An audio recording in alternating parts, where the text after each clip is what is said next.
ছেলেটা সেটা আপনি বুঝছেন না। আপনি আজকে আমরা তর্ক করছেন তো আপনার জন্য আরো 50 লোক 500 লোক হ্যারাসমেন্ট হবে। কালকে থেকে ওরমভাবে করবো, টিকিটও টাইম মতো দেবে, স্টেশনে আসলে ফাইনও হবে বলে দিলাম। ওই আপনার ইনার কাজ বেরিয়ে গেলে লোকের সঙ্গে কি মতলব আছে? আপনারা আইন আপনারা করতে বাধ্য হবেন। আমরা টিকিট দিয়ে আমি এসেছি, আমরা টিকিট না নিতে জন্য আসতাম প্ল্যাটফর্মে।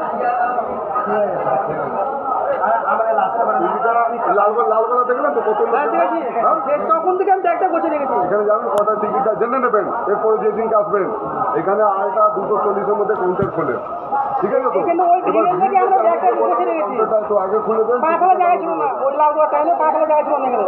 তারা ব্যাগটা কে নিতে নিয়ে যাবে গোছতে দেখ, 5 জন দিয়ে দেখ। আপনাকে লালগোলা টাইমে বলেছি না পরে বলেছি? পরে লালগোলা টাইমে পা রাখা যায়, কিন্তু আপনারা লালগোলা চলে যাওয়ার পর আপনারা ওইখানে বসেছিলেন, কারণ আজকে লাইনটা এগিয়ে দেবেন। দাদা কতটা ধ্যান রেখেছি তার আপনার মধ্যে ওইখানটা রেখেছে, আমাদের ওইখান থেকে কতটা ধ্যান আপনার ঠিক করেছেন। লাইনটা এগালাম কেন? আগে বললাম না লাইনটা পিছিয়ে নিয়ে আসবেন। হ্যাঁ, ওইটা তো লাইনেই পড়ে না। ঠিক আছে। চলো, আপনারা লাইনটা লাগবে না।